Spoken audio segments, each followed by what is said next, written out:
ஆன்லைனில் மகளிர் உரிமை தொகை மேல்முறையீடு செய்கிறது எப்படி அப்படின்னு சொல்லி பார்க்கலாம். இதுதான் அந்த வெப்சைட், கலைஞர் மகளிர் உரிமை திட்டம், அதுக்கான வெப்சைட். இங்கே பார்த்தீங்கன்னா குறைதீர் அப்படின்னு சொல்லி ஒரு புதுசாக ஒன்று கொண்டு வந்திருக்காங்க.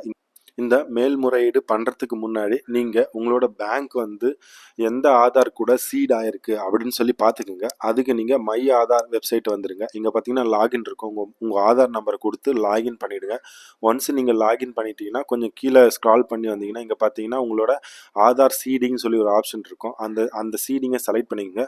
இதை செலக்ட் பண்ணி பார்த்தீங்கன்னா உங்களுக்கு எந்த பேங்க்கோட உங்கள் ஆதார் சீட் ஆகிருக்கும் அப்படின்னு சொல்லி நீங்கள் பார்த்துக்கலாம். இந்த அக்கௌண்ட் தான், இந்த அக்கௌண்ட் நம்பர் தான் நீங்கள் மகளிர் உரிமை தொகை கொடுத்துருக்கீங்களா அப்படின்னு சொல்லி செக் பண்ணிக்கோங்க. இது கரெக்டாக இருந்தால் தான் உங்களுக்கு 1000 ரூபாய் வரும். இங்கே பார்த்தீங்கன்னா உங்களுக்கு விண்ணப்பதாரர் பெயர், குடும்ப அட்டை, குடும்ப தலைவரின் பெயர், கைபேசி எண், இது எல்லாத்தையும் கொடுத்து நீங்கள் கெட் ஓடிபி கொடுத்தீங்கன்னா உங்கள் மொபைலுக்கு ஒரு ஓடிபி வரும். அந்த ஓடிபியை நீங்கள் என்டர் பண்ணிக்கோங்க. ஒன்ஸ் நீங்கள் ஓடிபி என்டர் பண்ணதுக்கு அப்புறம் பார்த்தீங்கன்னா இங்கே கீழே கொஞ்சம் ஸ்க்ரால் பண்ணி வந்துருங்க. கொஞ்சம் நீங்கள் கீழே ஸ்க்ரால் பண்ணி வந்தீங்கன்னா குறைதீர் வகை அப்படின்னு சொல்லி ஒன்று இருக்கும். இதில் பார்த்தீங்கன்னா 3 ஆப்ஷன் இருக்கும். உரிமை தொகை பெற விண்ணப்பித்தேன், ஆனால் உரிமை தொகை வரப்பெறவில்லை.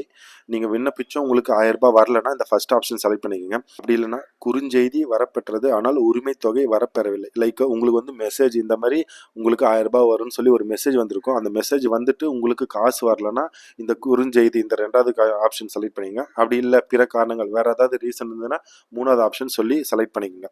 இப்போ சொல்லி செலக்ட் பண்ணிட்டீங்கன்னா இங்கே கீழே பார்த்தீங்கன்னா அதுக்கான ரீசன் கேட்டிருப்பாங்க, குறிப்பு. உங்ககிட்ட ஏதாவது அதுக்கான ரீசன் ஏதாவது இருந்ததுன்னா நீங்கள் ரீசனை வந்து 500 எழுத்துக்களுக்கு மிகாமல் இங்கே என்டர் பண்ணிவிடுங்க. என்டர் பண்ணி உங்களுக்கு லைக் இந்த ஃபார்ம் நீங்கள் அப்ளை பண்ணி கொடுக்கும்போது அந்த ஃபார்மோட ஃபோட்டோ காப்பி ஏதாவது இருந்ததுன்னா அது நீங்கள் கீழே சூஸ் ஃபைலில் ஆட் பண்ணிவிட்டு கீழே சப்மிட் பண்ணிவிடுங்க.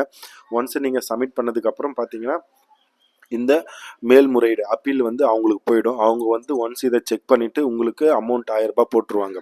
அவ்வளோதான் மக்களே. இந்த வீடியோ பிடிச்சிருந்ததுன்னா லைக் பண்ணுங்கள், ஷேர் பண்ணுங்கள், சப்ஸ்கிரைப் பண்ணுங்கள். தேங்க்யூ மக்களே.